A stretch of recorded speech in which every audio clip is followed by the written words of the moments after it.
MHCT याच्यामध्ये कशा पद्धतीने भ्रष्टाचार होतो हे तुम्हा सर्वांना मी सांगणार आहे। खरं तर सामान्य परिवारातून जो कोणी व्यक्ती असतो तो आपल्या मुला-मुलींना प्रामाणिकपणे शिकवतो। त्यांना राजकारणाशी काही घेणं देणं नसतं।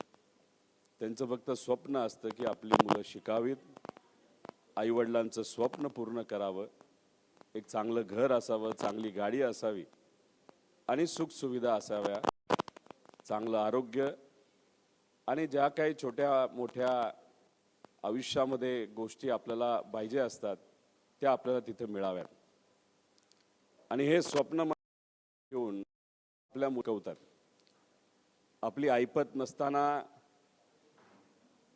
प्रामाणिकपणे आपल्या मुलांना शिकवायचं असल्यामुळे कुठला तरी शेतकरी आपली जमीन विकतो, एखादा मजूर ओळखी-पाळखीच्या लोकांकडून पैसे गोळा करतो, मध्यमवर्गीय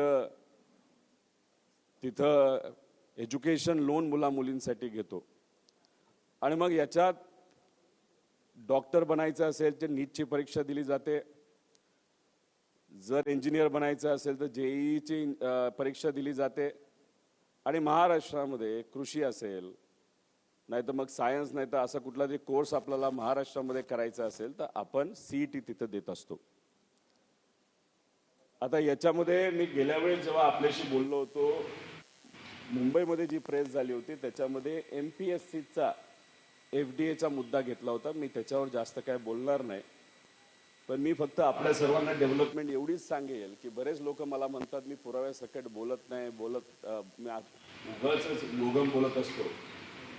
त्या सगळ्या बदलवच्चांना मला सांगायचं की रोहित पवार नाही तर आमचा पक्ष आदरणीय पवार साहेबांच्या मार्गदर्शनाखाली आमचे अध्यक्ष सुप्रियाताई हे सगळे जे नेते ते सगळ्यांनी आम्हाला सगळे पुराव्याशिवाय तुम्ही बोलू नका आणि आम्हाला जे कळालेलं आहे जे कुठे पुरावे आम्ही MPSCला दिले त्यांनी ते CIDला दिले तर त्याच्यामध्ये जे काही जबाब घेण्यात आलेले आहे त्याच्यामध्ये सिद्ध कुठेतरी झालेलं आहे की MPSCचा पेपर हा 25 लाख रुपयाला फुटला आणि जो क्लासवाला माणूस आहे तो आज महाराष्ट्रामध्ये नसून महाराष्ट्राच्या बाहेर दुसऱ्या राज्यामध्ये कुठेतरी लपून आहे, तिथं सुद्धा त्याला पकडण्यासाठी पोलीस गेले असं आम्हाला कळालं।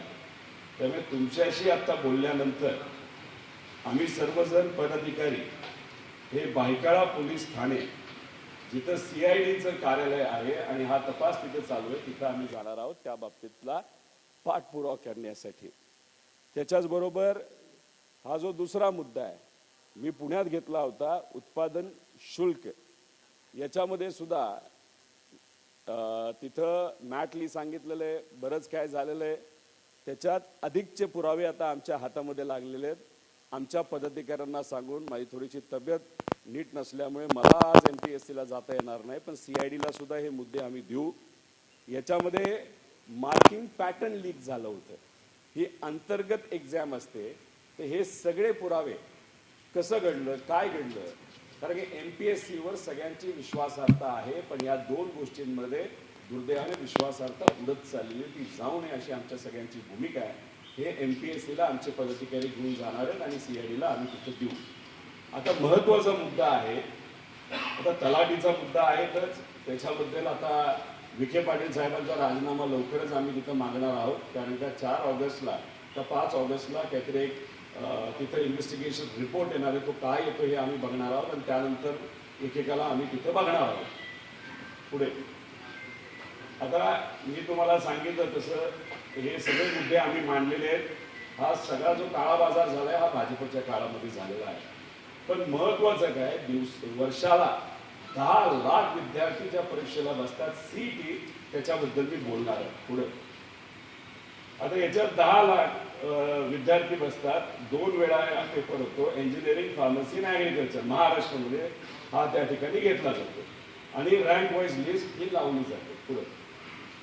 आता एक हे प्रेझेंटेशन करण्यासाठी आमच्या पदाधिकाऱ्यांनी म्हणजे त्याच्यात सलील भाऊ आहेत, आमचे सुशील भाऊ विद्यार्थ्यांचे पदाधिकारी आहेत, नरेंद्र भाऊ काळे या लोकांनी सुद्धा आणि आमच्या इतर पदाधिकाऱ्यांनी सुद्धा आमच्याकडे आणि काही शिक्षकांनी माहिती दिलेली आहे।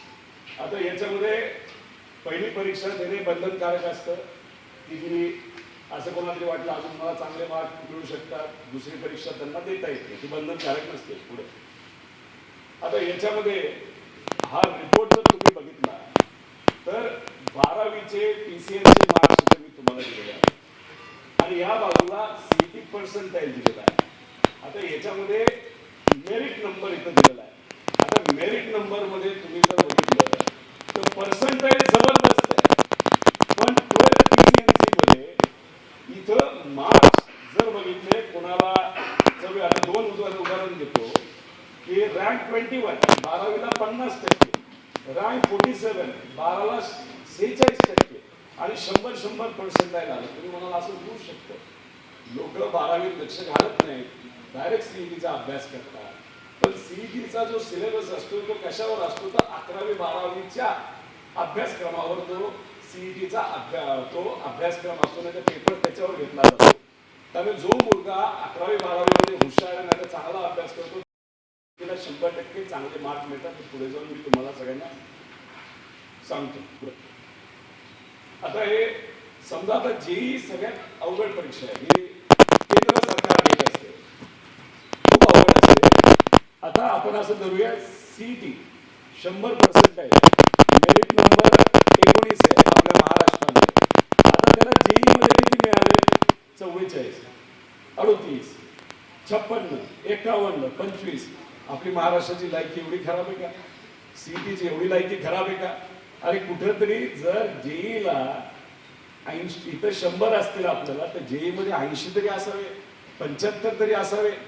पण त्या कॉम्पिटिटिव्ह एक्झाम मध्ये जेई मध्ये 44 पडतात आणि इथं 100% पडतं. हे काय गणित तिथं बसत नाही पुढे. आता हे 10वीचं दाखवलंय, 12वीचं दाखवलंय आणि सीईटी पर्सेंटाईल आणि 10वीचे मार्क्स इथं दाखवलेले आहेत. म्हणजे एखादा मुलगा खरंच हुशार असेल तर त्याला सीईटी मध्ये चांगले मार्क मिळतात पुढे. मी तुम्हाला एक मॅथ्स किती कुणी हुशार असेल तो मॅथ्सची जर परीक्षा 10वी 11वी 12वीची देणार असेल, पेपर देत असताना तो मनापासूनच पेपर लिहित असेल, मॅथ्स चांगला असेल, 11वीला चांगले मार्क मिळणार, 12वीला चांगले मार्क मिळणार आणि त्याला फायनली सीईटीला पण तेवढेच मार्क मिळणार. हे मी नाही म्हणत, हा याच्या आधीचे आकडे त्याच्यामध्ये तुम्हाला सांगू शकतात. त्यामुळे इथं जे आहे मॅथ्स मध्ये त्याला इतके कमी मार्क्स मिळालेले आहेत 12वीला, पीसीएम मध्ये असे मार्क्स मिळाले आणि सीईटी पर्सेंटाईल एवढं तिथे मिळालं. आता याचं खरं गुपित काय आहे हे पुढे मी जे आपल्या सर्वांना सांगणार आहे ते बघितल्यानंतर तुमचे डोळे हे कुठेतरी पांढरे होतील अशी त्या ठिकाणी परिस्थिती आहे. पुढे आता याच्यामध्ये पीसीएम मध्ये 80 पेक्षा अधिक गुण असलेले विद्यार्थी, आपण काय करू, अनेक वर्षांपासून आलेला इतिहासाचा थोडासा अभ्यास करू. 2020 मध्ये 100 विद्यार्थी जर मेरिट लिस्ट मध्ये असतील, फर्स्ट टू 100 हे मेरिट लिस्ट होल्डर आहे, त्याच्यातले किती लोकांना 80 पेक्षा जास्त होते तर 98% म्हणजे 98, 100 पैकी 98 लोक. 21 मध्ये 100 पैकी 100 लोकांना 11वीला आणि 12वीला त्यांना 80 पेक्षा जास्त टक्केवारी होती. मग 22ला ती 99% होती. म्हणजे 99% म्हणजे 100 पैकी 99 मुलांना 80 पेक्षा जास्त मार्क असायचे. गफलत कुठं झाली ही 23 पासून सुरू झाली, तेव्हा 100 पैकी 88 लोकांना फक्त 80च्या पुढे मार्क्स होते.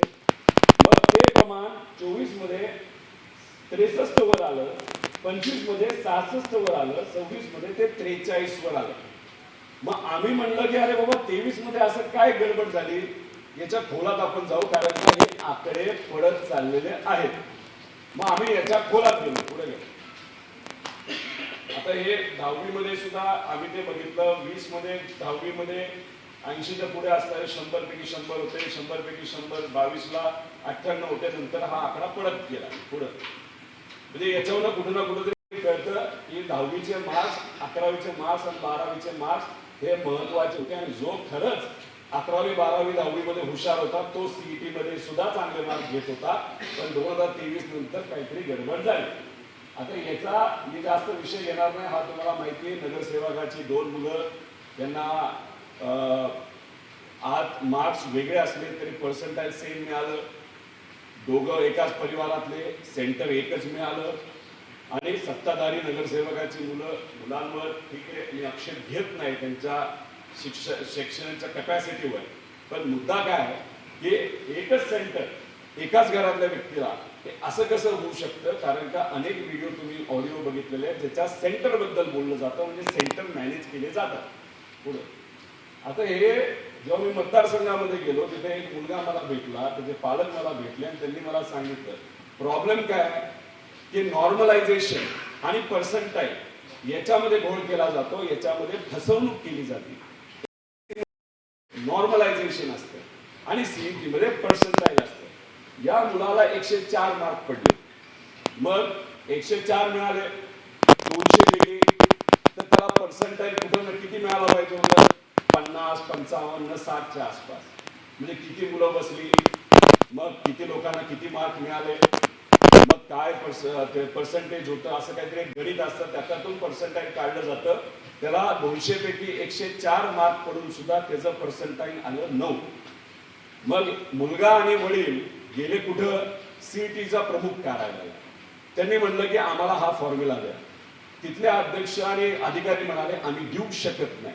ते म्हणाले का देऊ शकत नाही? नाही नाही, हे कॉन्फिडेन्शियल गोष्ट असते, आम्ही देऊ शकत नाही. आरटीआयच्या माध्यमातून द्या, तेही आम्ही देऊ शकत नाही. त्यालाही त्यांनी उत्तर दिलं नाही. आम्ही आज एक पत्र तिथे लिहिणार आहोत की याबद्दलची माहिती आम्हाला त्या ठिकाणी पाहिजे. त्यामुळे इथं काय ना काहीतरी घोळ झालाय, हे 100% खरं आहे. पुढे आता हा ऑडिओ तुम्ही ऐकलेला मी बोलणार नाही. याच्यामध्ये 15 लाख रुपये ऑफर केले जातात, सेंटर मॅनेज केलं जातं. पुढे घ्या, पुढे घ्या, पुढे. आता बघा, इथं सुरू होतो पैशाचा खेळ. म्हणजे गरीब आई वडील इकडनं पैसे आण, तिकडनं पैसे आण, 3 लाख गोळा कर, 4 लाख गोळा कर, 2 लाख गोळा कर, मुलांना क्लासेसला लाव. आपलं छपराचं घर छपराचंच राहतं. आपण कधी तिथं माडी बांधू शकत नाही का? मुलांचं शिक्षण करायचं असतं. मोटरसायकलवर प्रवास करत असतं तर गाडी घ्यायचं स्वप्न आई वडिलांचं असताना सुद्धा मुलांना शिकवण्यासाठी आई वडील गाडी घेत नाही, पण मुलांना शिकवतात का? जे आपल्याला जमलं नाही, कदाचित आपल्या मुला मुलीकडनं त्या गोष्टी होऊ शकतील जर डॉक्टर इंजिनियर झाल्यानंतर. पण मग घोळ कुठं होतो बघा? पैशाचा घोळ नेते आणि अधिकारी करतात आणि तिथं तो घोळ झाल्यामुळे सामान्य लोकांच्या मुलांच्या आयुष्यामध्ये तिथं गोंधळ निर्माण होतो. आता 2021ला तिथं जेव्हा टेंडर झालं होतं, एडुस्पार्क या कंपनीला ते टेंडर मिळालं होतं. त्याच्यात लोएस्ट कोण होतं? तर लोएस्ट होतं TCS. 3दा टेंडर झालं, 3दा TCS हे लोएस्ट होतं. 3दा ते कॅन्सल केलं आणि कसं तरी एड्युस्पार्कला त्या ठिकाणी ते काम देण्यात आलं. मग एड्युस्पार्कली काय केलं? तर एड्युस्पार्कली ते काम दुसऱ्या एका कंपनीला दिलं. ती कुठली कंपनी? ती आहे मेरिट ट्रॅक कंपनी. आता मेरिट ट्रॅक कंपनीचं रेप्युटेशन काय हे थोडंसं बघा. जम्मू काश्मीरमध्ये मेरिट ट्रॅकला हे ब्लॅकलिस्ट केलं गेलं का? कारण का त्यांनी परीक्षेमध्ये घोळ केला. बरं, आता हे ब्युरो ऑफ इंडियन स्टँडर्ड्सनी सुद्धा त्या मेरिट ट्रॅकला ब्लॅकलिस्ट त्या ठिकाणी केलेलं. हे पत्र मी तुम्हाला तिथं लावलेलं आहे, पुरावे आमच्याकडे आहेत. त्याच्याच बरोबर आपण जर बघितलं तर 2023ला टेंडर हे एडुस्पार्कलाच मिळालं. आता तिथे येण्याऐवजी इथं मी सांगतो, आता 500 रुपयाचं टेंडर एडुस्पार्कला मिळालं. एडुस्पार्कने ते मेरिट ट्रॅकला दिलं. आता 500 रुपयाचं टेंडर एडुस्पार्कला मिळालं असेल तर मेरिट ट्रॅकला कदाचित ते 300ला दिलं असेल. त्यामुळे डायरेक्ट प्रॉफिट 200चा एडुस्पार्कला काय न करता त्या ठिकाणी काम मिळालं. आणि मग आता 2023ला आपण जर बघितलं तर परत एकदा एडुस्पार्क या कंपनीला हे काम त्या ठिकाणी मिळालेलं आहे. पण हे एडुस्पार्क नावाची जी कंपनी ना, फार हुशार कंपनी आहे. विब्युअर नावाचा ग्रुप आहे, पुढे कधीच येत नाही. पण किती मोठी कंपनी आहे आणि कशा पद्धतीने हे झोल या महाराष्ट्रामध्ये शिक्षण व्यवस्थेमध्ये, रिक्रुटमेंटमध्ये आणि या देशामध्ये करतात हे मी तुम्हाला दाखवून देतो. पुढे घ्या. आता हे बघा, सीईटी सेलद्वारे ठराविक कंपनीला देण्यात आलेले निवेदनची हे मी तुम्हाला सगळे त्या ठिकाणी नावं दिले. इंडू एज्युकेटेड ही नावं सगळी त्या ठिकाणी आहेत. आता याच्यामध्ये 21 ते 25 पर्यंत या कंपनीला 384 कोटी रुपयाची कामं त्या ठिकाणी दिली आणि एलटीसी प्रकल्पासाठी 225 कोटी 680 कोटी रुपयाची कामं दिली गेली. पुढे आता हे बघा, हे तुम्हाला येल्लोचे दिसत आहेत ना, ही कंपन्या वेगळ्या आहेत पण त्या एकाच मालकाच्या कंपन्या. आणि जे ग्रीन टिक दिसते त्या ग्रीन टिक कंपनीला त्या ठिकाणी काम मिळालं. आता सामाजिक न्याय विभाग स्किल ट्रीला काम मिळालं. आता उच्च तंत्रिक शिक्षण विभाग तिथे एडुस्पार्कला काम मिळालं. शालेय शिक्षण इंदसला मिळालं. त्यानंतर शालेय शिक्षण व क्रीडा हे तिथं मिनिटेकला मिळालं. आता हे मी तुम्हाला सांगतो की हे आहे टेंडरमध्ये झोल करायची एक चेन असते आणि त्या चेन मध्ये एडुस्पार्क जो जी कंपनी त्याचा जो मूळ मालक आहे त्याच्याच या सगळ्या कंपन्या आहेत. त्यांच्याच कंपन्या या प्रत्येक टेंडर मध्ये भाग घेतात. त्या टेंडर मध्ये भाग घेऊन त्यांच्याच एखाद्या कुठल्या तरी कंपनीला काम मिळतं म्हणजे मिळतंच. हे रोहित पवार म्हणतो असं तुम्हाला वाटत असेल तर साफ चुकीचं आहे. कोण बोलतं हे जर तुम्हाला बघायचं असेल तर पुढची स्लाइड हे तुम्हाला सर्वांना बघणं फार महत्वाचं आहे. हे कोण म्हणतंय तर हे म्हणतंय बिहार सरकार. बिहार सरकारने उदाहरण दिलं की एडुस्पार्क सारख्या कंपन्या जाळं कसं निर्माण करतात, एखाद्या टेंडर मध्ये कार्टलिंग कसं करतात.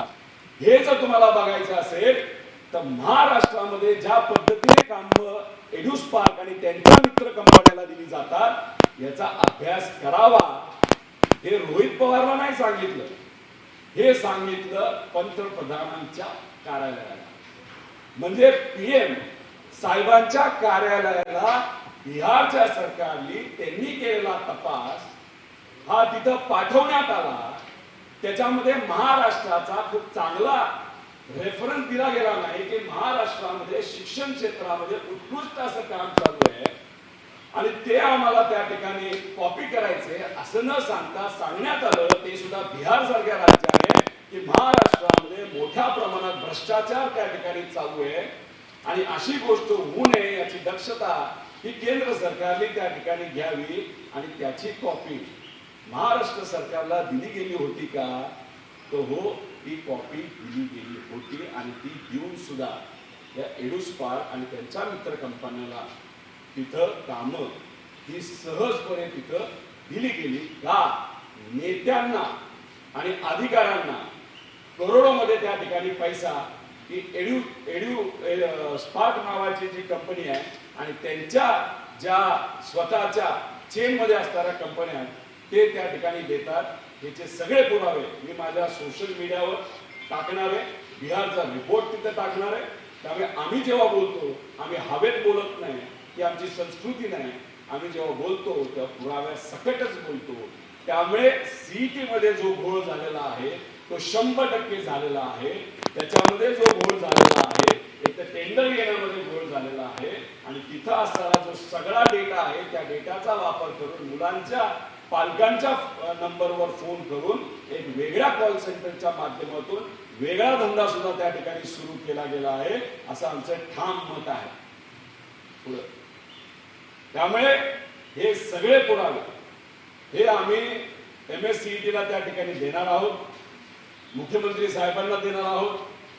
बिहार सरकारने त्यांच्या इन्व्हेस्टिगेशनच्या माध्यमातून हे प्रधानमंत्री साहेबांना दिलंच आहे तर त्यांना सुद्धा आम्ही ईमेल पाठवणारच आहोत.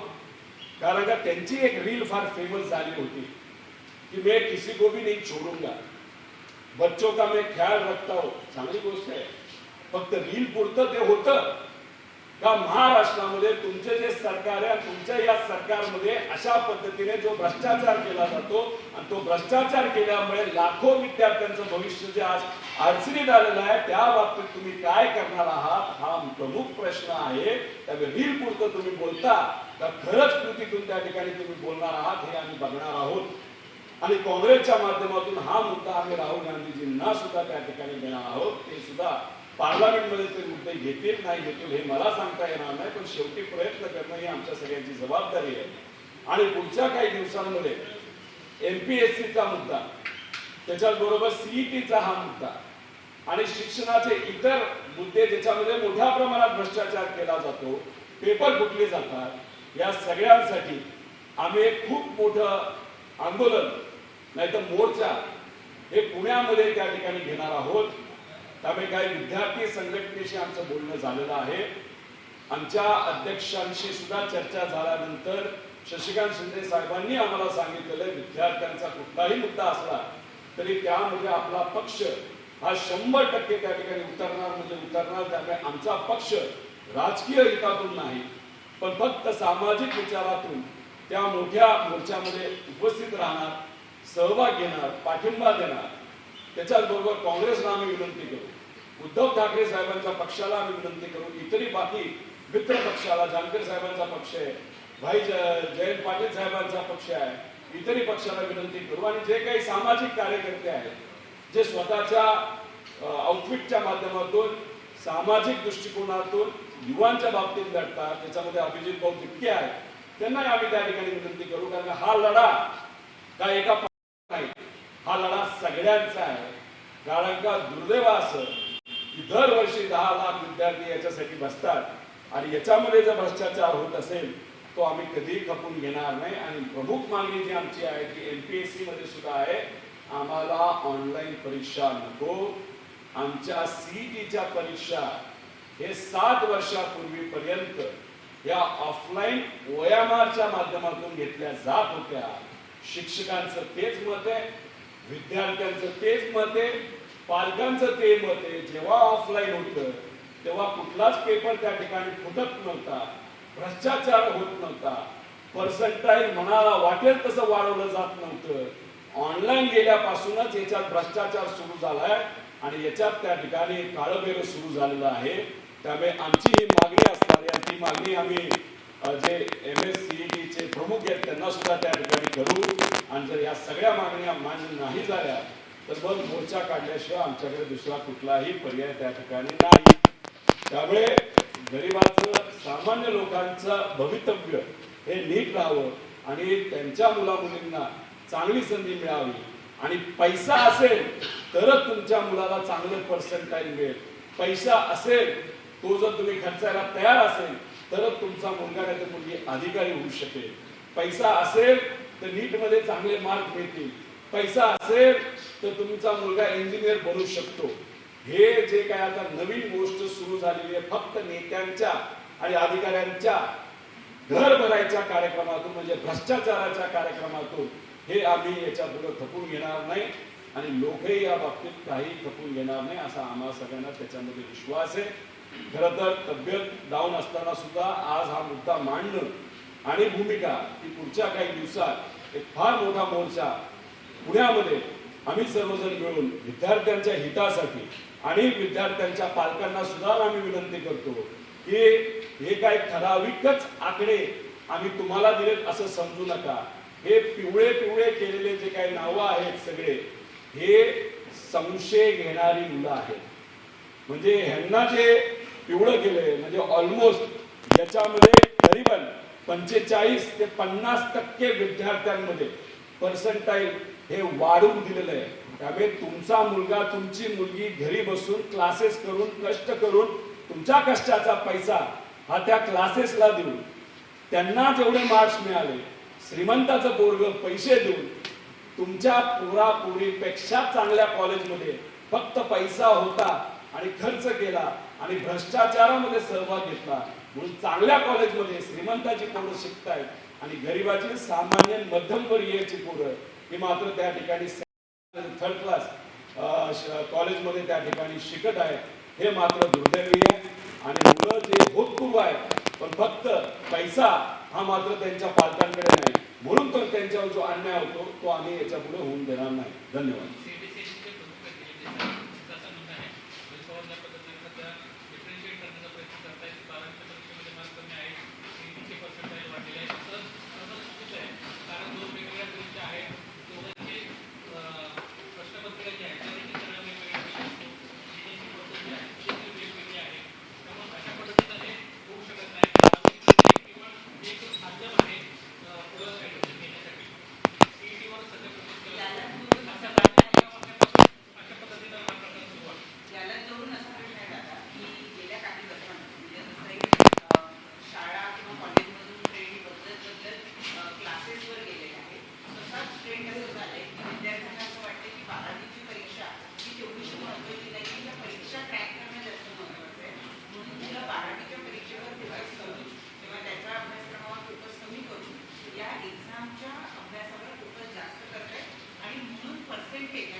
हे बघा, पर्सेंटाईलच्या बाबतीत 9 आपल्या समोर मांडला.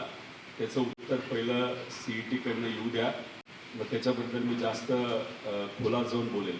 राहिला प्रश्न सातत्याने त्या ठिकाणी बोललं जातं की 11वी 12वीकडे एवढं लक्ष देत नाही, ते डायरेक्ट CETचा विचार करत असतात, त्याचा अभ्यास तिथे करत असतात. एक गोष्ट आपण सगळ्यांनी समजून घेतलं पाहिजे, जो CETला सिलेबस आहे तो 11वी 12वीचाच सिलेबस असतो. आता 11वी 12वीचा पेपर 2 तासाचा एक पेपर असतो, फिजिक्सचा पेपर 2 तासाचा, त्यानंतर मॅथ्सचा पेपर 2 तासाचा. सब्जेक्ट लिमिटेड असतात, म्हणजे मॅथ्समधले जे काय असतात ते येतात, फिजिक्सचे येतात, कॉम्प्लिकेटेड काहीच नसतं. जेव्हा आपण CET देतो त्याच्यामध्ये वेळ मर्यादा असते. तो वेळ संपला की लगेच सब्जेक्ट बदलतो, वेळ संपला की लगेच दुसरा सब्जेक्ट येतो. म्हणजे CET मध्ये जर आपल्याला मार्क्स मिळवायचे असतील तर तुम्हाला सुपर स्मार्ट त्याच्यामध्ये लागतात. आता उदाहरण घेऊ आपण मॅथ्सचं. आता 11वी 12वी मध्ये मी मॅथ्समध्ये हुशार आहे, कारण मी 11वी सुरू करतो. मग मी 11वीला जेव्हा मॅथ्सच्या पेपरला बसतो, माझ्या समोर जेव्हा पेपर येतो तेव्हा मी असं म्हणतो का, अरे जाऊ दे, आता मी क्लास लावलेला आहे, मला सगळे येतात, आता मला वेळ नाही, 40 मार्कचा मी सोडवतो आणि मी घरी निघून जातो. असं होत नसतं. तिथं आपण पूर्ण पेपर देत असतो आणि त्या पद्धतीने त्या ठिकाणी आपल्याला मार्क मिळत असतात. आता मी कशाला, तुम्ही बाकी इतिहास जर काढला, त्या इतिहासामध्ये आणि बॅक जेव्हा तुम्ही जाता आणि तज्ज्ञांशी बोलता तेव्हा त्या ठिकाणी क्लिअर होतं की पूर्वी 10वीला जो हुशार असायचा 99% लोक हे 80च्या पुढे असायचे, 12वीला 80च्या पुढे असायचे. त्यामुळे हे जे काही युक्तिवाद CET कडनं केला जातो हे चुकीचं आहे. माझं एकच आयुक्तांना म्हणायचं आहे की तुम्ही नाकाने कांदा सोडण्यापेक्षा आता मी जे काही टेंडरचे विषय काढलेत ना, याच्या आधी स्पष्टीकरण तुम्ही द्या. बिहारकडनं तुम्हाला नाही तर या सरकारला पत्र आलं होतं का, ते येऊन सुद्धा त्याच्यावर तुम्ही का कारवाई केली नाही, आणि हे काय तिथं कार्टिलिंग केलं जातं त्याच्यावर का ऍक्शन घेतली नाही. जेव्हा तिथं TCSला हे काम मिळत होतं तेव्हा 3दा ते टेंडर कॅन्सल, का ते कॅन्सल केलं गेलं. त्यामुळे तुम्हाला बोलायचंच असेल तर पुढच्या काही दिवसात या विषयावर बोला, आणि जर तुम्हाला बोलता येत नसेल तर तुम्ही जर जबाबदार असाल, तुम्हाला तर सोडणारच नाही, पण सरकारमध्ये जो कोणी जबाबदार असेल त्याला सुद्धा त्या ठिकाणी सोडणार नाही. त्यामुळे मोघम उत्तर देऊन या लहान मुला मुलींच्या भविष्याबरोबर हे जे अधिकारी आणि नेते मंडळी जे खेळत आहेत हे योग्य नाही, असं आमचं मत आहे.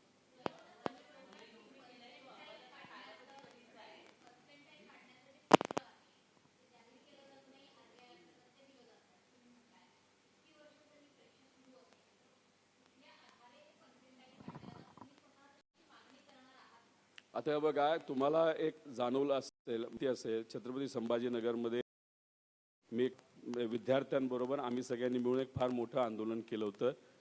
अभिजित दिपके सुद्धा आले होते, त्यानंतर अनेक सामाजिक कार्यकर्ते आले होते, क्लासेसचे सर्व शिक्षक आले होते, विद्यार्थी काही 10-12 हजार लोक तिथं गोळा झाले होते. त्यांचा विरोध काय होते, MPSC मध्ये आम्हाला ऑनलाईन परीक्षा नको. का? कारण का त्या परीक्षेमध्ये नॉर्मलायझेशन हा मुद्दा आणला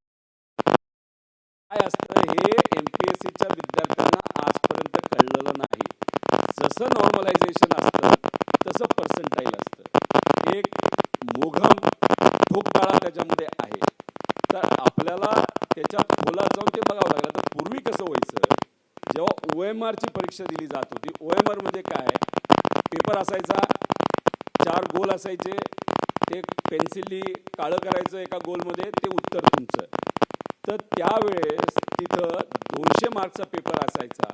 तुम्हाला 150 मार्क्स जर मिळाले, नाही तर 200 तर 200 मिळाले, तर तुम्हाला 100% मार्क्स मिळाले. तुम्हाला 100 मिळाले तर 50% मार्क मिळाले, 200 पैकी 100. त्यामुळे ते जास्त सोपं होतं. इथे तुम्ही पर्सेंटाईल आणि हे सगळं फॉर्म्युला आणल्यामुळे आणि याच्या संदिग्धता कन्फ्युजन आणल्यामुळे ऑब्जेक्शन घ्यायला कुणी जातंय तर त्यांना हे पर्सेंटाईलचं भूत दाखवलं जातं आणि बिचारे हे गरीब पोरं त्यांचे पालक तिथून परत त्या ठिकाणी निघून येतात.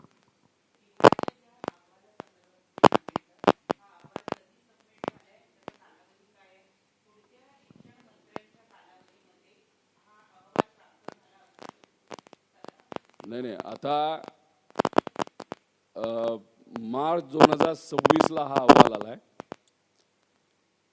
आणि महाराष्ट्राचा स्पेशल रेफरन्स ह्याच्यामध्ये आहे. म्हणजे मार्च 26 हा कदाचित इथं आपल्या या सरकारला त्या ठिकाणी त्यांनी अहवाल पाठवला असावा, कॉपी पाठवली असावी आणि प्राईम मिनिस्टर ऑफिसला डायरेक्ट अहवाल त्या ठिकाणी पाठवलेला आहे. म्हणजे मार्च म्हणजे एप्रिल, मे, जून, जुलै 5-6 महिने झाले. पण या बाबतीत आतापर्यंत सरकारने काय कारवाई केली हे आपल्याला बघावं लागेल. आता परत एकदा टेंडर काढण्याची प्रक्रिया त्या ठिकाणी सुरू झालेली आहे. त्यात तर आम्ही खास लक्ष घालणारच आहे. पण आमचं मत आहे आणि पालकांचं मत आहे, पूर्वी जशी पद्धत असायची तशी पद्धत तुम्ही परत अवलंबा. म्हणजे तिथं ऑफलाईन परीक्षा तुम्ही त्या ठिकाणी घ्या, म्हणजे कुठलाच घोळ त्याच्यामध्ये नको.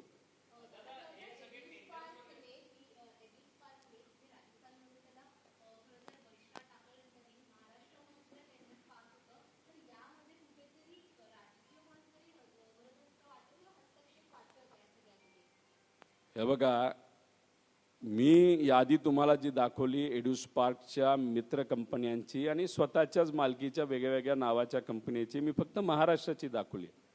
बिहारचा रिपोर्ट तुम्ही जेव्हा वाचाल तेव्हा प्रत्येक राज्यामध्ये कसं कसं त्यांनी ते जाळं आणि कार्टलायझेशन केलंय हे तिथं लिहिलं गेलं आहे. सगळ्यात जास्त महाराष्ट्रामध्ये आहे. म्हणून महाराष्ट्राच्या बाबतीतला मी उल्लेख त्याच्यामध्ये त्या ठिकाणी केलेला आहे. त्यामुळे सहजपणे कोणालाच अशी कामं मिळत नसतात. याच्यामध्ये कुठं ना कुठंतरी मंत्री इन्व्हॉल्व असतात आणि अधिकारी इन्व्हॉल्व असतात. मग असं कुठंतरी म्हणायचं आहे का या सगळ्या सरकारला की TCS टेंडर भरू शकत नाही, इन्फोसिस टेंडर भरू शकत नाही. अजून या भारतामध्ये म्हणजे आपण जिथं म्हणतो की भारत हे सॉफ्टवेअर हब आहे, तिथं फक्त या एड्युस्पार्कच्या मालकीच्या कंपन्या सोडल्या तर बाकी कुठलीच कंपनी जर तिथं येत नसेल तर हे योग्य नाही. त्यामुळे इथं कार्टलायझेशन 100% त्या ठिकाणी झालेलं आहे. याच्यामध्ये भ्रष्टाचार झाला आहे आणि भ्रष्टाचार झाल्यामुळेच इथं हा सगळा घोळ झालेला आहे असं आमचं ठाम मत आहे.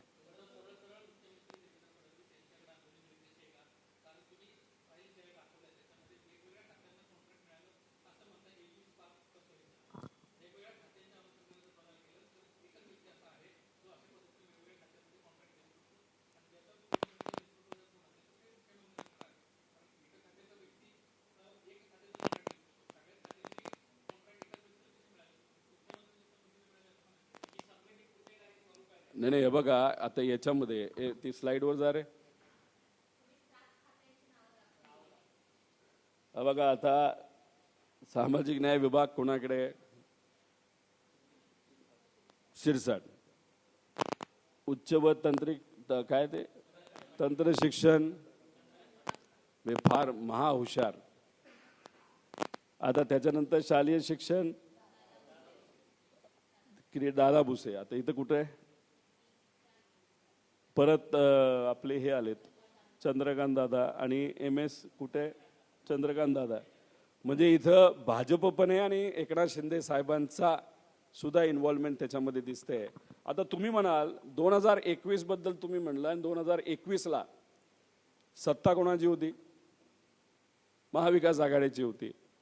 त्यामुळे उलट आमचं पण मत आहे की त्यावेळेस सुद्धा आमच्यातलं जर कुणी काय केलं असेल घोळ, ज्याच्यामुळे विद्यार्थ्यांचं नुकसान झालं असेल, तेही तुम्ही शोधा. त्यावेळेस कोण उच्च व तांत्रिक शिक्षण होते हे त्या ठिकाणी तुम्हाला बघावं लागेल. आणि मग आत्ता कोण आहेत हे तुम्ही त्याच्यामध्ये बघा, आणि शिक्षण मंत्री कोण आहेत हे तुम्ही त्याच्यामध्ये बघा, आणि याच्याबद्दलची त्या ठिकाणी तुम्ही माहिती घ्या. इन्व्हेस्टिगेशन प्रॉपरली सरळ सरळ याच्यामध्ये झालं पाहिजे असं आमचं मत आहे. त्यामुळे मुख्यमंत्री साहेबांना आम्ही याच्यामध्ये जबाबदार धरतोय असं अजिबात नाही. याच्यामध्ये ही जी कंपनी आहे ती आतून त्या कंपनीली सिस्टमला इतकं खाल्लेलं आहे, नेत्यांना इतकं मॅनेज केलेलं आहे की त्या नेत्याला मॅनेज करून, दुसऱ्या नेत्याला मॅनेज करून, तिसऱ्या नेत्याला मॅनेज करून, अशा पद्धतीने कितीतरी शेकडो कोटीची कामं ही सरकारची या विद्यार्थ्यांच्या भविष्याची या एड्युस्पार्क कंपनीला घेतलेली आहेत.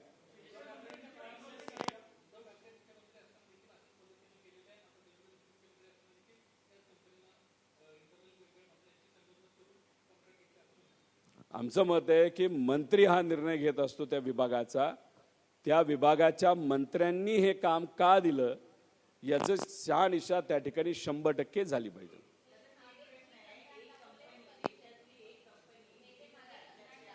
आत्ताच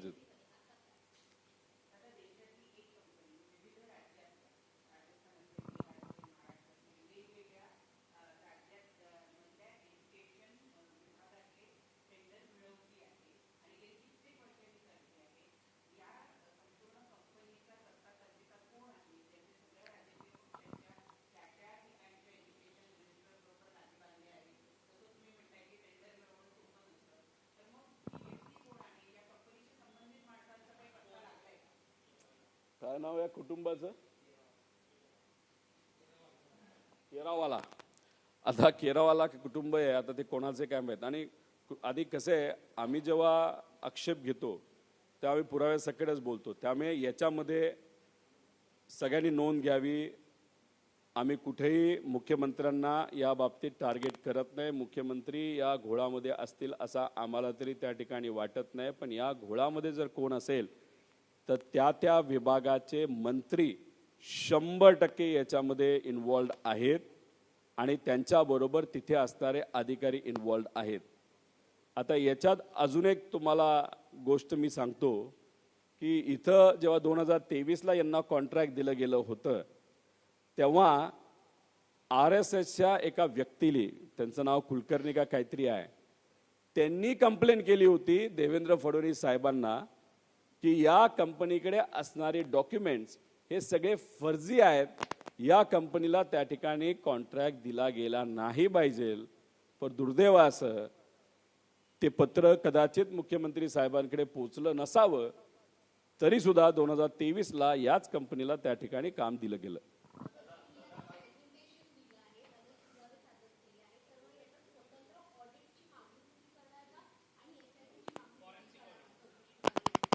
ताई कसं आहे, SIT कोण स्थापन करणार?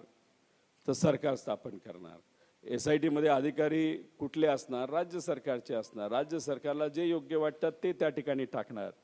त्यामुळे पारदर्शक पद्धतीने याच्यामध्ये तपास होईल असं मला वाटत नाही. पण सर्व पालकांनी जर कोर्टात धाव घेतली आणि कोर्टाला सांगितलं याच्यामध्ये आपल्याला ज्युडिशियल एन्क्वायरी करायची आहे, तर ज्युडिशियल एन्क्वायरी झाल्यानंतर, आणि ते सुद्धा एक असं एक व्यक्तिमत्व, एक एक्स जज की त्यांची प्रतिमा खूप चांगली आहे, अशा व्यक्तीला आपल्याला ही जबाबदारी द्यावी लागेल. आणि त्यांच्या मार्गदर्शनाखाली आणि काही इतर चांगले माजी अधिकारी यांच्या खाली आपल्याला ही कमिटी फॉर्म करून आपल्याला याचा तपास करावा लागेल. कारण का 10 लाख विद्यार्थी दरवर्षी ही परीक्षा त्या ठिकाणी देत असतात. शिक्षणाच्या बाबतीत आणि CETच्या बाबतीत अजून कुठला प्रश्न आहे का?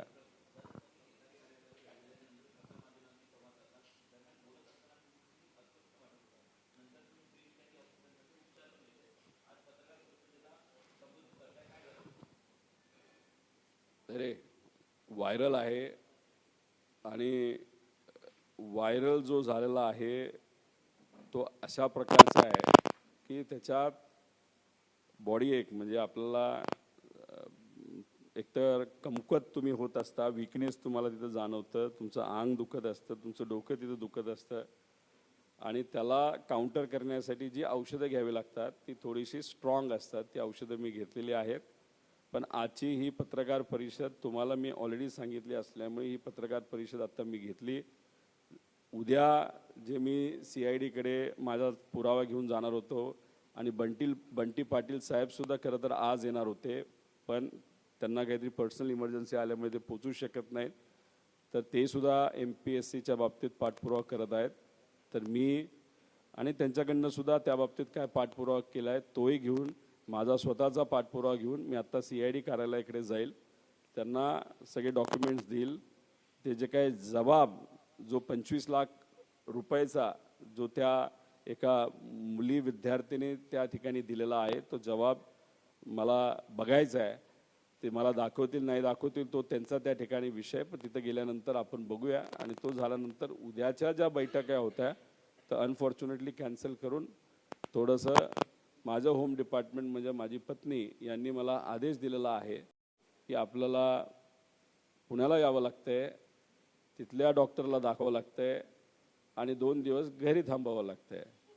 त्यामुळे त्या होम डिपार्टमेंटचं सुद्धा आम्हाला ऐकावं लागेल, कारण का कालपासून त्यांचे फोन सुरू आहेत, मुलांचे फोन सुरू आहेत. त्यामुळे त्यांचं आणि डॉक्टरांचं म्हणणं ऐकून पुढचे 2 दिवस मी तिथं 2 ते 3 दिवस मी तिथं विश्रांती घेणार.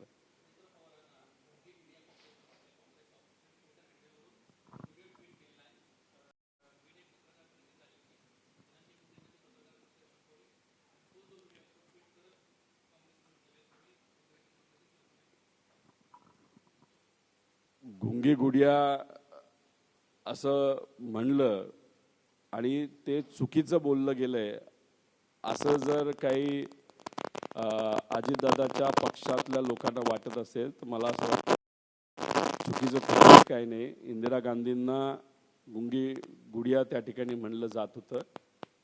पण महत्त्वाचं काय की तिथं जेव्हा पत्रकारांशी संवाद साधला जात होता तेव्हा बीडच्या लोकांच्या वतीने एका पत्रकाराने योग्य असा प्रश्न त्या ठिकाणी विचारला होता. तो म्हणजे तिथं म्हणजे बीड जिल्ह्यामध्ये वाढत असणारी गुन्हेगारी. तुम्ही बघितलं असेल तिथं असणारे स्थानिक जे नेते आहेत जे आता तालुक्यापुरते राहिलेले आहेत त्यांनी त्या पत्रकाराला अतिशय वाईट पद्धतीने, जसं की काय ते स्वतः एक गुंड आहेत अशा टोनमध्ये गप्प बसायला लावलं, शांत बसायला लावलं.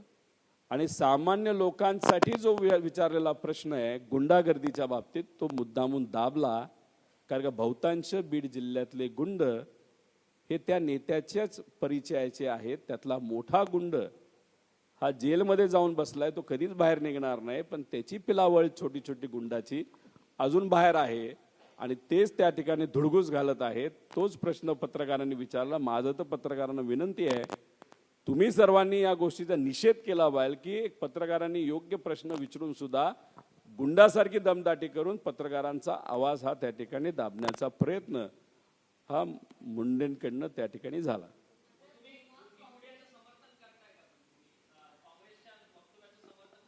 नाही, त्याला तुम्ही न पॉझिटिव्हली घेऊ शकता न निगेटिव्हली घेऊ शकता. फक्त विषय एवढाच आहे की अनेक लोकांना अजितदादांची सवय झालेली आहे. दादा आक्रमक पद्धतीने भूमिका मांडायचे, बोलायचे. एखादा अन्याय त्या ठिकाणी झाला, किती मोठा नेता असेल तर गप्प बसायचे, नाही तर गप्प करायचे त्याला. पण तीच अपेक्षा तुम्ही सुनेत्रा काकींकडनं ठेवणार असाल तर मला वाटत नाही ती कधीच त्या ठिकाणी पूर्ण होऊ शकते, कारण दादांची जागा कुणीच तिथं घेऊ शकणार नाही.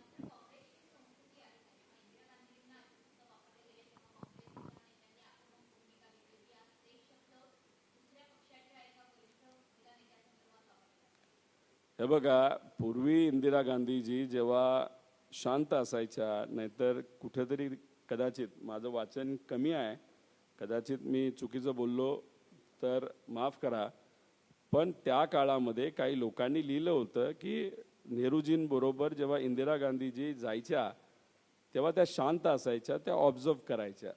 आणि लिहिणाऱ्या लोकांनी लिहिलं होतं की गुंगी गुडिया म्हणजे शांत, आणि काही लोकांनी भाषणाच्या माध्यमातून सुद्धा त्या गोष्टीचा उल्लेख केला होता. पण जेव्हा त्या पदाची जबाबदारी इंदिरा गांधीजींवर आली, या देशामध्ये आजपर्यंत जे कोणी प्रधानमंत्री झालेले आहेत सगळ्यात उत्कृष्ट काम जवाहरलाल नेहरू साहेबांनंतर जर कोणाचं असेल तर ते इंदिरा गांधींचं आहे.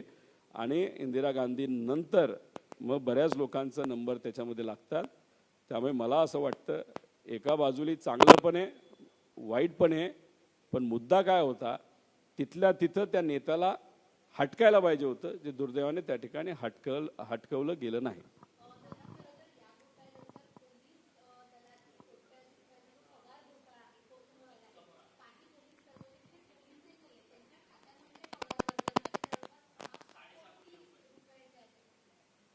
काय झालंय, इतके मुद्दे निघायला लागलेले आहेत, कुठल्या कुठल्या मुद्द्याला हात घालू हेच आता आम्हाला कळत नाहीये.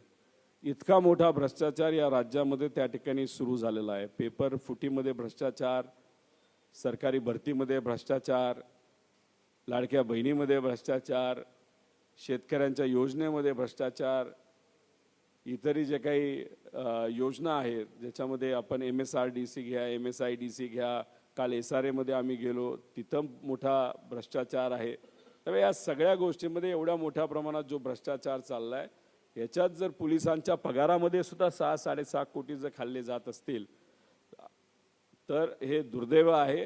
त्या बाबतीत नक्कीच आम्ही लक्ष घालू. 100% आहे. गृह विभागाची आणि तिथे असणाऱ्या नेत्यांची ही सुद्धा जबाबदारी आहे की या राज्यामध्ये कुठं ना कुठंतरी त्या ठिकाणी कायदा व सुव्यवस्था चांगली राहिली पाहिजे. पण दुर्दैव असं या राज्यामध्ये कायदा व सुव्यवस्था चांगली नाही. रोज काही ना काहीतरी त्या ठिकाणी होत चाललेलं आहे. आणि त्याच्याच बरोबर गृह विभागामध्येच 6.5 कोटी रुपयाचा भ्रष्टाचार होत असेल, हे कितपत योग्य आहे? आणि सामान्य प्रशासनाच्या अंतर्गतच ह्या सर्व परीक्षा त्या ठिकाणी घेतल्या जातात. आणि काही कंपन्या सुद्धा सामान्य प्रशासनाच्या अंतर्गत ह्या रिक्रुटमेंटच्या कंपन्या फायनल केल्या जातात. त्यात सुद्धा एवढा मोठ्या प्रमाणात भ्रष्टाचार असेल तर कुठं ना कुठंतरी मुख्यमंत्री साहेबांची सुद्धा होम मंत्रालय म्हणून सुद्धा आणि त्याच्याच बरोबर CM म्हणून सुद्धा 100% जबाबदारी आहे.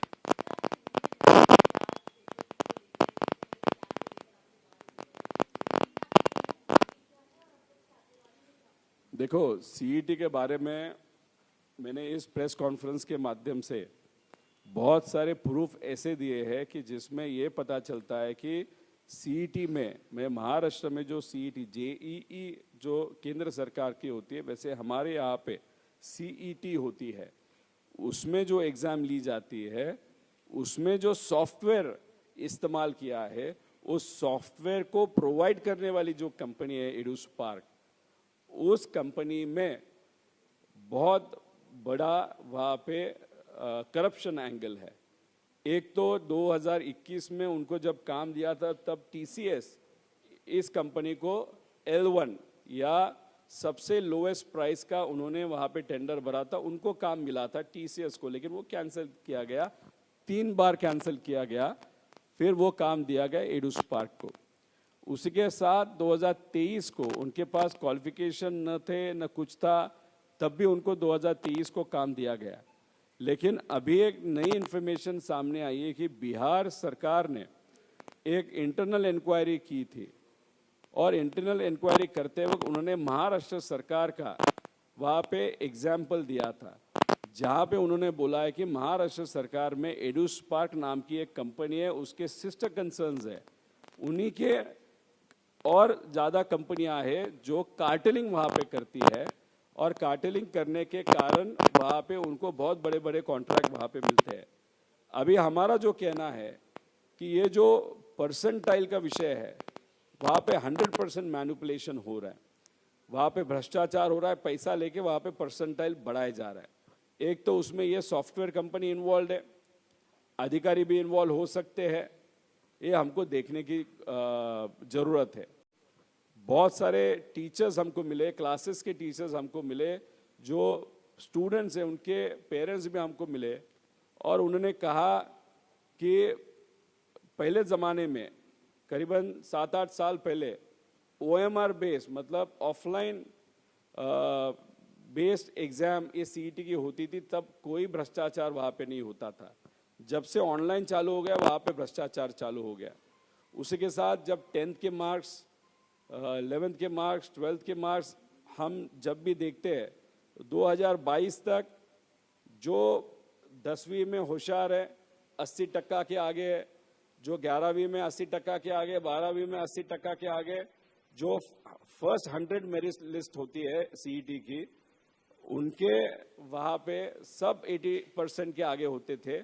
लेकिन 2023 से अनफॉर्चुनेटली वो जो फिगर है वो धीरे धीरे गिरते गया। मतलब कहाँ ना कहाँ तो भी लोगों का कहना ये हो गया कि पढ़ने से अच्छा है कि किसी ऐसे एजेंट से हम मिले, बात करें जो हमारा परसेंटाइल बढ़ा सकता है। इसीलिए कुछ दिनों में हमारे अध्यक्ष शशिकांत शिंदे जी है, उनके मार्गदर्शन में बाकी जो पक्ष है, मित्र पक्ष है और कुछ सामाजिक संगठन, हम सब मिलके पूना में एक बहुत बड़ा वहाँ पे आंदोलन या मोर्चा वहाँ पे निकालेंगे, जिसमें एक तो CET का मुद्दा हम लेंगे, उसी के साथ प्राध्यापक भर्ती का मुद्दा हम लेने वाले, उसी के साथ हम MPSC का ऑनलाइन ऑफलाइन का मुद्दा लेने वाले, MPSC का जो पेपर फूटा था वो मुद्दा लेने वाले। मतलब बेसिकली स्टूडेंट्स के एंगल से जो जो मुद्दे हम ले सकते वो सब मुद्दे हम पूना के मोर्चा में वहाँ पे लेने वाले हैं।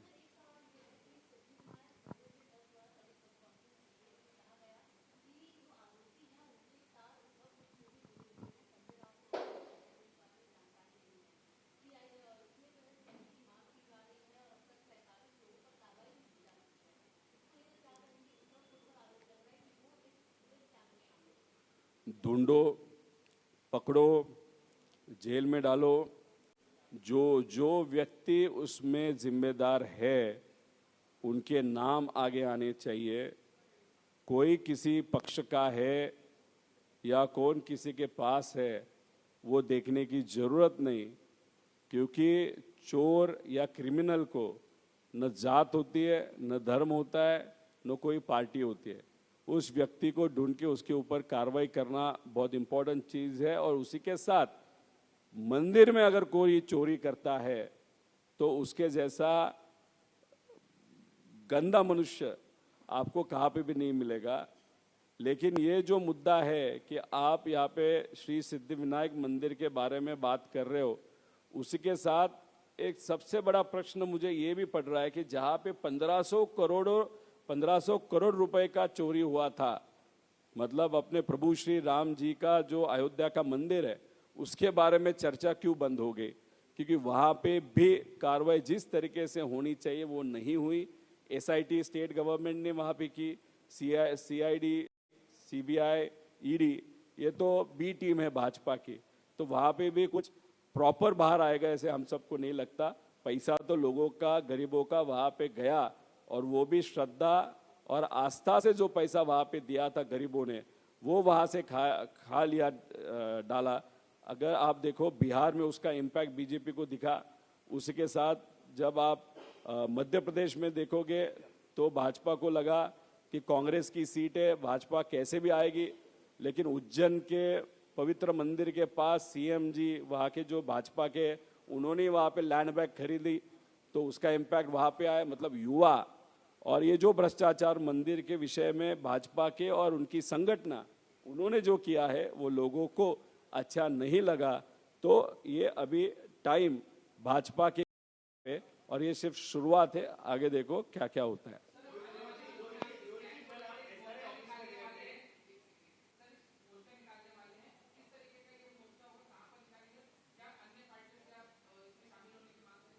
हम अध्यक्ष से बात करेंगे, ये कोई एक पार्टी का मुद्दा नहीं रहेगा, ये सबका मुद्दा रहेगा। कोई भी पार्टी का बैनर वहाँ पे लिया नहीं जाएगा, वहाँ पे सिर्फ इंडियन फ्लैग होगा। बाकी कोई किसी पार्टी का कोई भी फ्लैग वहाँ पे आपको नहीं दिखेगा। ये कॉमन लोगों का, बच्चों का ये मोर्चा रहेगा।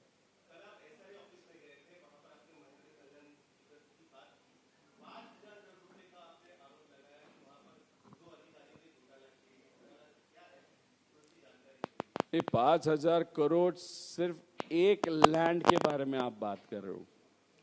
ये लैंड कहाँ पे है? तो आप मुंबई में एट्रिया मॉल जो है वर्ली में, उसके पास जो पेट्रोल पंप है, उसके पास जो नाला है, उस नाले के पास ये ज़मीन है।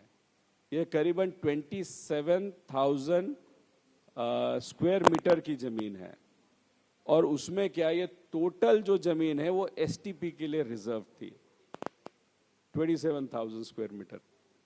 अभी ये 27,000 स्क्वायर मीटर से, उसमें से इन दो अधिकारियों ने, जिसका नाम वो मिटकर है और डीबी पाटिल, इन्होंने क्या किया, तो उसमें से 10,000 स्क्वायर मीटर ये ज़मीन एक बिल्डर को इंटरनल पेपर वर्क बना के वहाँ पे ट्रांसिट कैंप के लिए वहाँ पे दिया, which actually is not allowed. और उस वक्त बीएमसी ने पत्र लिखा था एसआरए को कि आप ये ज़मीन दे नहीं पाओगे क्योंकि यहाँ पे रिजर्वेशन 27,000 स्क्वायर मीटर पे एसटीपी का है। फिर भी उन्होंने किया। फिर ये जब विषय कोर्ट में गया तब कोर्ट ने एसआरए के जो प्रमुख है उनको बताया है कि इनके ऊपर आप कार्रवाई करो, पर अनफॉर्चुनेटली 6-7 महीना हो गया, फरवरी में वो निकाला था, अभी तक वो मिटकर पे और डीबी पाटिल तो रिटायर भी हो गया, उन दोनों में वहाँ पे कार्रवाई नहीं हुआ। ये सिर्फ एक 10,000 स्क्वायर मीटर के बारे में मैं बात कर रहा हूँ, जो एकदम वर्ली के हार्ट में, वहाँ का रेट क्या चल रहा है आप देख लो। ये एक केस है, अभी ऐसे बहुत सारे केसेस हम निकालेंगे जिसमें ये मिटकर और ये इन्वॉल्व है। इसीलिए हमने कल जो एसआरए के कमिश्नर हैं उनको वहाँ पे बोला है कि आगे के कुछ दिनों में अगर आपने इन दोनों के ऊपर कार्रवाई नहीं किया जिस तरीके से कोर्ट ने कहा है, नहीं तो फिर हम 10 दिन के बाद ऐसे ही प्रेस कॉन्फ्रेंस उस विषय के बारे में लेंगे और उसमें कौन कौन जिम्मेदार है वो लोगों को वहाँ पे बताएंगे।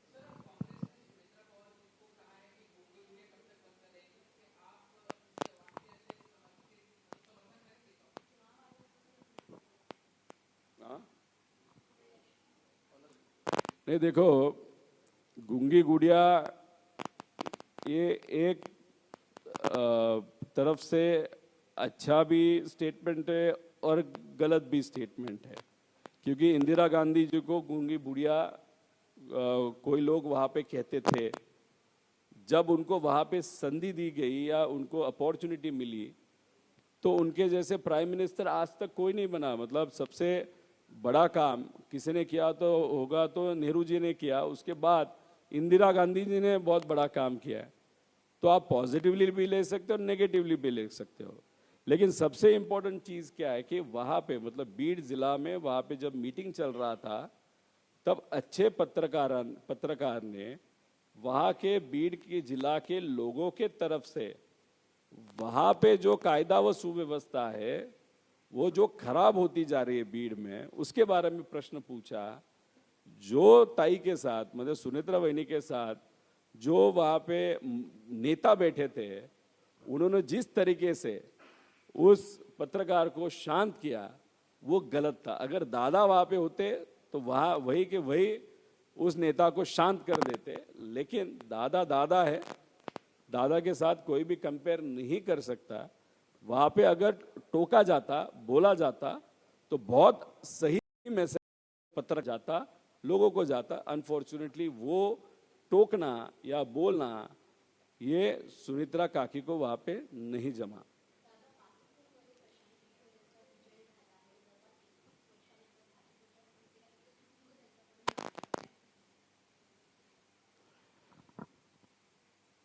युवांचं जे आंदोलन या देशामध्ये झालं होतं त्याच्याच बरोबर प्रभू श्रीरामांच्या पवित्र भूमी अयोध्यामध्ये जो भाजप आणि भाजपच्या संलग्न असणाऱ्या संघटनेमधल्या काही लोकांनी जो 1500 कोटी रुपयाचा भ्रष्टाचार केला, या गोष्टी जेव्हा लोकांमध्ये त्या ठिकाणी पोहोचल्या आणि पोहोचत चाललेल्या आहेत, त्याचाच हा एक परिणाम आहे असं आपल्याला म्हणता येईल।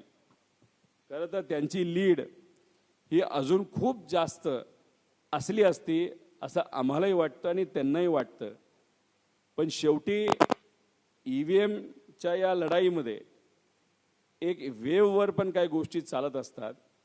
त्याच्यामध्ये समजा त्यांची लीड ही कदाचित 50,000ची असू शकली असती, 60,000ची असू शकली असती, पण ते ज्या लीडली आलेले आहेत ती थोडी कमी आहे.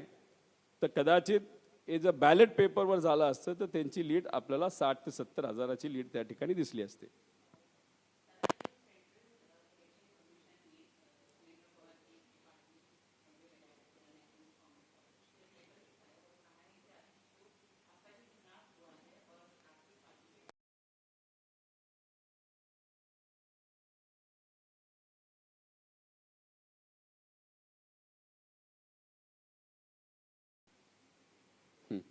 इलेक्शन कमीशन आप सबको मालूम है भाजपा की बी टीम है.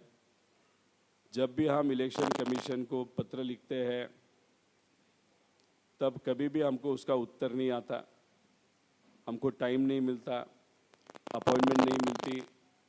और सूमोटो वहाँ पे, सूमोटो मतलब उनको किसी ने वहाँ पे कंप्लेन की तो सुमित्रा काकी को अगर वहाँ पे इलेक्शन कमीशन का वहाँ पे पत्र दिया गया होगा तो एक तो इलेक्शन कमीशन ये प्रोएक्टिव हो गया ऐसे हम कह सकते हैं, या भाजपा ही कहा ना कहा तो भी वहाँ पे अजित दादा के पक्ष को वहाँ पे कैसे ना कैसे तो भी तोड़ने की वहाँ पे कोशिश कर रहे हैं, ऐसे वहाँ पे बाहर से वहाँ पे दिख रहा है.